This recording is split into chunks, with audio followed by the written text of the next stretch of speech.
Euzubillahimineşşeytanirracim. Bismillahirrahmanirrahim. Öncelikle hayırlı Ramazanlar diliyoruz, iyi akşamlar diliyoruz. Ülkemizin geçirmiş olduğu bu zor süreçte Mardin Kızılay'ımızın yaşamış olduğu kan stoklarının azalmasından dolayı da Mardin Umut Kervanı olarak yönetim ve üyelerimizle birlikte Mardin Kızılay'a kan verme ihtiyacı gereği duymuştur. Bu şekilde karar alınmıştır. Biz de bunun gereğini yaptık. Yönetimimize teşekkür ediyoruz. Özellikle de şunu belirtmek istiyorum. Covid-19 nedeniyle hastalanan hastalarımıza acil şifalar diliyoruz. Vefat edenlere Allah'tan rahmet diliyoruz.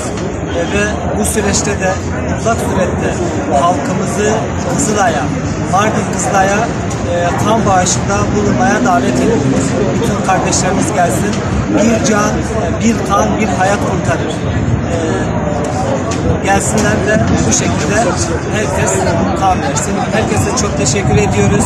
Yönetimimize, üyelerimize çok teşekkür ediyoruz. Sizleri Allah'a emanet ediyoruz. Hayırlı akşamlar diliyorum.